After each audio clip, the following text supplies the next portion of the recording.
voitures que l'on a pu qualifier sans se tromper de véritables sportives américaines ne furent en réalité qu'une poignée. Mais les automobiles dignes de porter ce nom furent tout à fait exceptionnelles. Il y eut la Chevrolet Corvette, bien entendu. Cette voiture qui bouleversa l'univers de l'automobile il y a déjà 50 ans demeure l'une des vedettes incontestées de la haute performance et constitue l'une des réussites majeures de l'industrie automobile.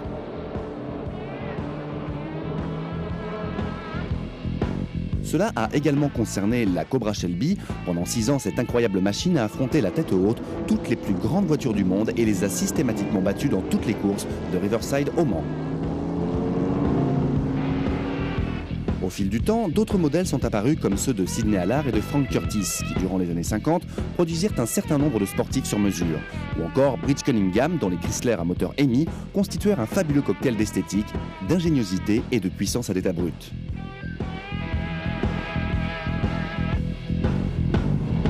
Aujourd'hui, un modèle récent se présente comme une candidate sérieuse à ce titre de sportive américaine. Il s'agit de la Viper, et comme l'autre serpent célèbre d'une époque lointaine, sa morsure rend fou.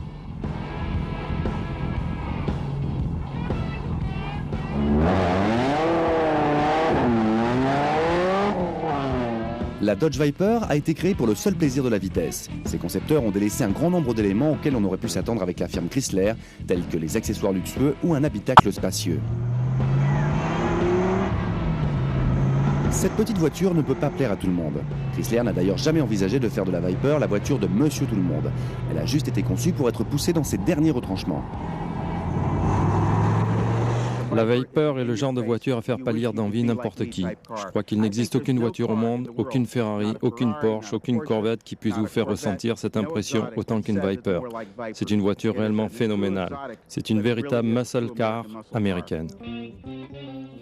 Avec un poids à vide de 1530 kg, un empattement de 2,44 m et un V10 de près de 8 litres, la Viper peut faire à peu près tout ce qu'elle veut.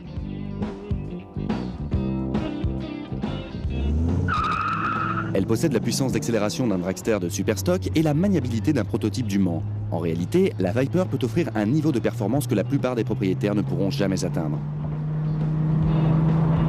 En revanche, tout le monde peut apprécier la ligne sensuelle de ce modèle. La Viper se situe en matière d'esthétique à 1 degré au-dessus de tout ce que l'on peut observer sur la route.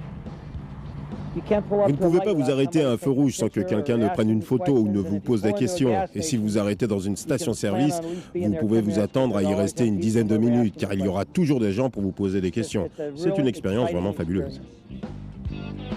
La Viper a produit l'effet d'un coup de tonnerre dans le monde de l'automobile et à un moment où l'on s'y attendait le moins. Ce fut d'autant plus une surprise qu'elle était proposée à la vente par Chrysler. Dans les années 60, cette firme était en effet loin de tenir une place prépondérante sur le marché de la muscle car. D'autre part, à la fin des années 80, elle se cherchait un nouveau souffle avec ses key cars et son minivan. La Viper représenta le symbole de la nouvelle image du plaisir et de la haute technologie vue par Chrysler. La Viper a entièrement transformé l'image de Chrysler. Cette firme a étudié le programme sous toutes ses coutures et a décidé. Voilà ce que nous incarnerons. L'innovation, le style, nous devancerons tout le monde. Et c'est toujours vrai. La production d'une voiture telle que la Viper n'avait cependant rien à voir avec celle d'une berline familiale. Elle devait être à la pointe de l'innovation. Pour atteindre l'objectif qu'ils s'étaient fixé, les ingénieurs durent partir de rien et tout inventer, y compris de nouvelles méthodes de production. Nous verrons comment ils ont procédé et qui furent ces hommes. Pour construire une voiture haute performance à la fin des années 80, il fallait bénéficier du soutien de la direction. Mais pour produire la Viper, il fallut obtenir le soutien de tout le monde. Bob Lutz, alors président de Chief Operating Officer de Chrysler, est l'homme à qui l'on attribue généralement la naissance de cette voiture. Lutz rassembla ses meilleurs éléments disponibles dans les domaines de l'ingénierie et du design et leur présenta l'idée qu'il se faisait de la Viper. Le responsable du design chez Chrysler, Tom Gale, reçut pour mission d'imaginer pour elle une ligne irrésistible. Pour la partie ingénierie, Lutz fit appel à François Castaigne afin de transposer ce projet sur la route et sur la piste.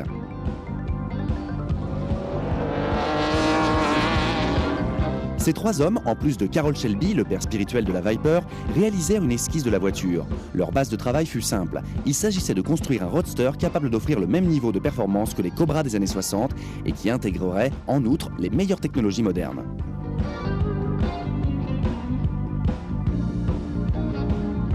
Et comme si cela ne suffisait pas, ils avaient l'intention de produire une voiture dont le prix de vente se situerait aux alentours des 50 000 $. Il était évident que la Viper allait nécessiter d'immenses efforts d'imagination. Cette petite Cobra moderne se présenta sous la traditionnelle configuration d'une propulsion avec un moteur longitudinal avant. La Viper reçut une carrosserie basse, un capot long, un coffre symbolique, des ailes bombées, des jantes de 17 pouces et d'énormes pneumatiques.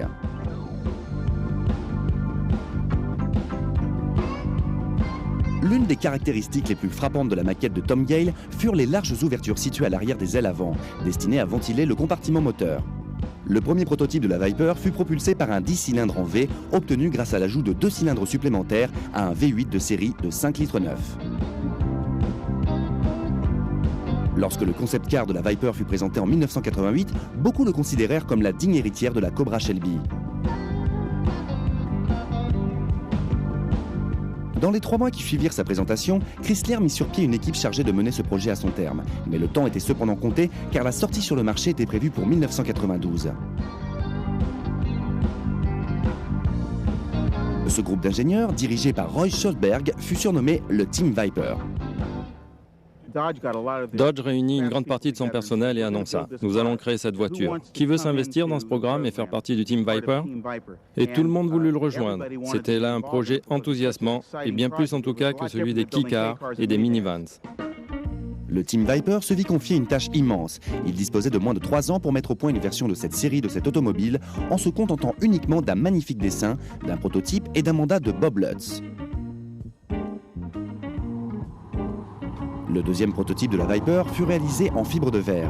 Sa carrosserie était déjà dotée de nouvelles caractéristiques définitivement adoptées sur le modèle de série, comme l'arceau de sécurité et les échappements latéraux. Pour la carrosserie de la Viper de série, on décida de recourir aux matériaux composites. Cette solution permit d'obtenir un gain de poids significatif et d'accélérer le processus de production. Sous cette nouvelle robe, les ingénieurs décidèrent d'installer un châssis tubulaire avec poutre centrale, offrant une rigidité exceptionnelle. La Viper allait par ailleurs être équipée d'une suspension moderne, ainsi que d'énormes freins à disque ventilés de 13 pouces sur les 4 roues. Des pneus avant de 275-40 montés sur des jantes en alliage de 17 par 10 et des pneus arrière de 335-40 montés sur des jantes de 13 par 17 allaient permettre à cette voiture de littéralement coller à la route. Dans un souci de limitation des coûts, la Viper reprit certains composants de transmission déjà existantes, ainsi que le nouveau V10 de 8 litres conçu à l'origine pour les pick-up. Dans sa configuration pick-up, ce moteur en fonte aurait été beaucoup trop lourd pour une voiture telle que la Viper. Les ingénieurs réussirent donc à gagner 45 kg grâce à un carter et à des culasses en alliage léger. Baptisé Coverhead, ce V10 cubait 8 litres de cylindrée avec un alésage de 100 mm et une course de 97 mm. Point d'Arbracam en tête ou d'autres solutions de ce type? Non, ce V10 restait un brave moteur culbuté présentant un taux de compression de 9,1. L'alimentation s'effectuait par un système d'injection électronique séquentiel multipoint Chrysler. Des collecteurs d'échappement allégés permettaient d'évacuer les gaz via des lignes d'échappement latérales, spécialement conçues pour la Viper. Enfin, chacune de ces lignes était équipée d'un pot catalytique. Ce mélange d'emprunts à d'autres modèles Chrysler, de pièces spéciales et de technologies du nouveau millénaire permirent à ce moteur de développer pas moins de 400 chevaux à 5600 tours par minute, ainsi qu'un couple de 62,2 kg par mètre à 3600 tours par minute. Elle possède un carter et une culasse en aluminium, un système d'injection électronique multipoint séquentiel. C'est une voiture tout à fait fabuleuse. Le ralenti est parfait, l'accélération phénoménale et elle développe une puissance stupéfiante. Et avec seulement quelques modifications, vous pouvez développer 500 chevaux avec pratiquement aucune modification. Le moteur et le châssis étaient maintenant prêts, et il ne restait plus qu'à peaufiner la carrosserie et l'intérieur afin que la Viper puisse prendre la route. Cependant, une voiture comme celle-ci se devait de faire une entrée spectaculaire. Lorsque la Viper RT10 apparut dans les showrooms des concessionnaires en 1992, elle accéda immédiatement au rang de légende. Même si le modèle de série ressemblait beaucoup au prototype, pas un seul panneau de la carrosserie n'était cependant identique. Plus important encore, il devint évident pour tous les propriétaires d'une RT10 qu'aucune voiture américaine ne pouvait rivaliser. En dépit d'une ligne particulièrement consensuelle, la Viper n'était cependant disposée à n'accepter aucun compromis. Et cette idée s'imposait à vous dès que vous posiez votre regard sur elle. Vous ne trouverez aucune concession au luxe dans une Viper, à l'exception de 2 confortables baquets en cuir. Il n'y a pas de vitre latérale, ni même de poignée extérieure. Il y a bien une capote en tissu avec des plexis latéraux amovibles, mais si vous recherchez une transmission automatique ou la climatisation, passez votre chemin. La Viper est une voiture virile à 100%. Lorsque vous vous installez à son bord pour la première fois, vous comprenez tout de suite qu'elle fut conçue par et pour de véritables pilotes. Les gros cadrans à fond blanc sont disposés afin d'offrir une lecture facile. Le pédalier et les commandes manuelles, quant à eux, sont idéalement positionnés pour la conduite. Lorsque vous appuyez sur l'accélérateur, le gros V10 placé sous ce long capot se met à cracher une puissance et un couple qui vous feront oublier tous vos classiques. Cette voiture est le vrai pur sang du nouveau millénaire. À moins de l'avoir essayé sur un circuit, vous ne pouvez pas imaginer ce que cette voiture est capable de faire.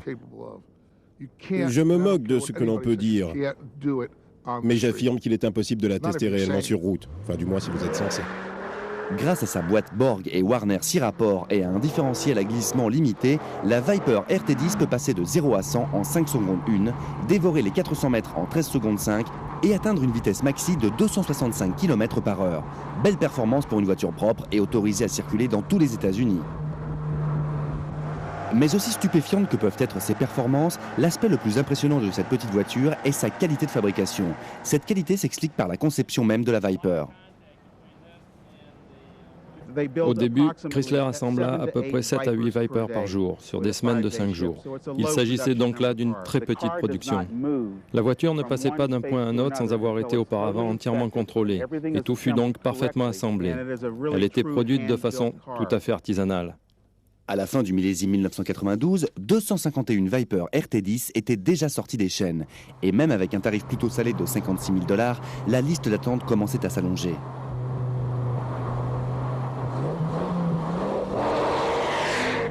Face à des résultats aussi encourageants, l'équipe Viper décida de n'apporter que quelques petites modifications au modèle 93, telle l'incrustation de l'antenne radio dans le pare-brise. Cette année-là, l'équipe Viper sortit plus de 1400 de ces petits joyaux.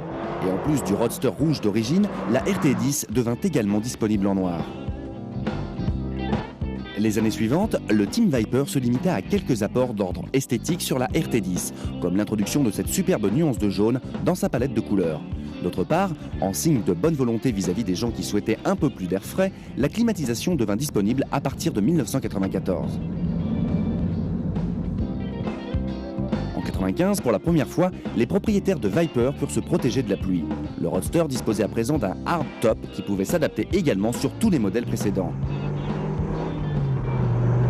Au début de 1996, la Dodge Viper était devenue l'image de marque de Chrysler, qui chercha à généraliser sa ligne et sa réputation de hot rod à tous ses autres modèles. Pourtant, toujours aussi performant, le Team Viper avait encore quelques surprises en réserve.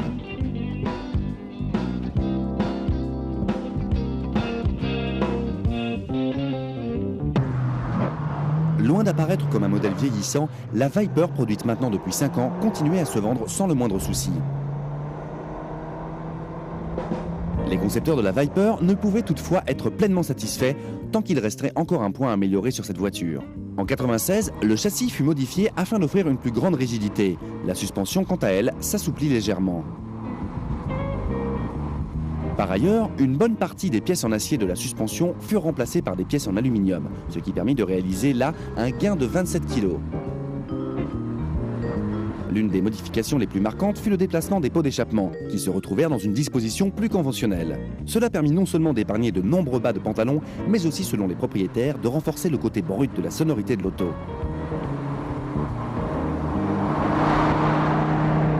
Mais comme si cette voiture n'attirait pas suffisamment l'attention, la Viper de ce millésime fut proposée en 3 nouvelles combinaisons de peinture. Le noir avec bande argentée, le blanc avec bande bleue et la plus excentrique de toutes, rouge vif avec jantes jaunes. Les jantes sport à 5 branches du prototype avaient connu un tel succès qu'elles étaient maintenant montées en série avec de nouveaux pneumatiques Michelin Pilote.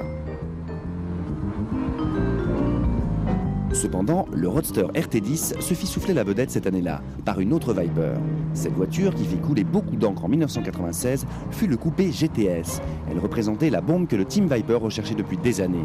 Cette dernière rappelait beaucoup l'une des légendes sur roue de l'Amérique.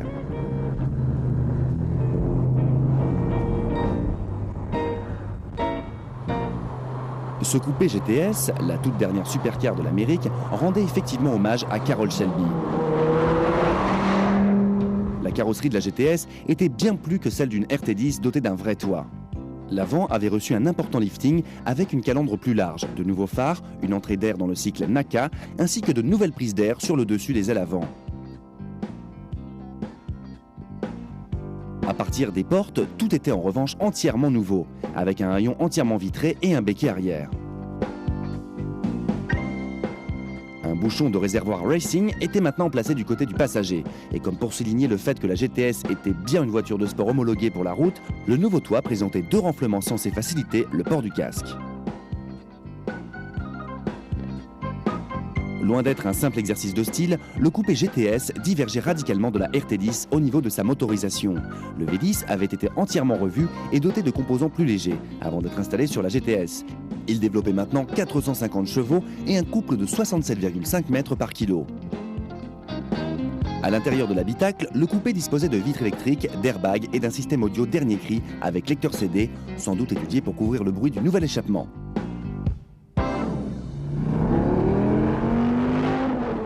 Avec la sortie du coupé GTS, la Viper devint plus que jamais une voiture à part sur nos routes traditionnelles. Toujours dans le souci d'adapter les dernières nouveautés dès que celles-ci apparaissaient, lors des 2 années suivantes, le Team Viper fit de petites choses comme améliorer l'intérieur cuir et d'autres plus importantes comme remplacer les collecteurs d'échappement en fonte par des collecteurs tubulaires permettant de réaliser un nouveau gain de poids.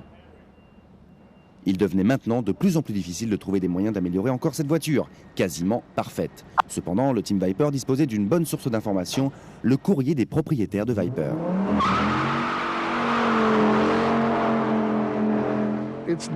Elle a atteint un niveau qui me dépasse. Même si je pilote des bateaux offshore et des voitures de course depuis 40 ans, je dois l'admettre, cette voiture ne cesse de me surprendre.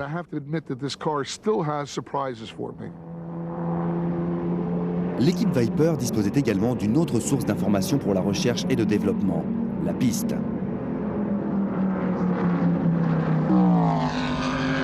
Il n'y a qu'une seule vraie manière de revendiquer le titre de sportive américaine, c'est de participer à la compétition. Après 4 années de production, la Viper était prête à montrer tout son potentiel sur la piste. Lorsque cela se produisit, les résultats furent, comme on pouvait s'y attendre, excellents. La Viper remporta le championnat FIA des constructeurs et celui des GT. Elle gagna même la course la plus prestigieuse du monde, les 24 heures du Mans. La voiture utilisée pour cette dernière course fut une GTS spéciale dotée d'un châssis plus rigide, d'une carrosserie en fibre de carbone et d'un V10 développant pas moins de 700 chevaux. Baptisée GTS R, seule une poignée de ces Vipers de compétition furent construites.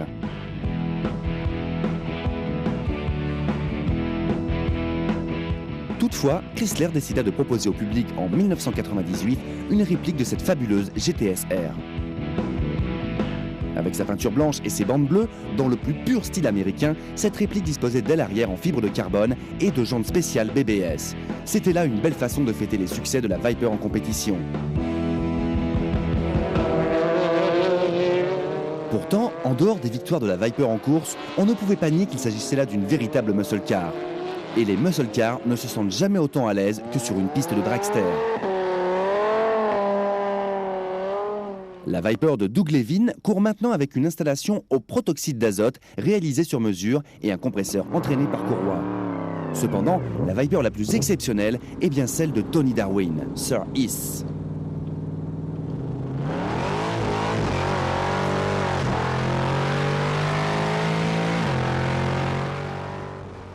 Il a fallu installer un parachute, des barres anti-cabrage, un interrupteur de sécurité ici, c'est exigé par la NHRA.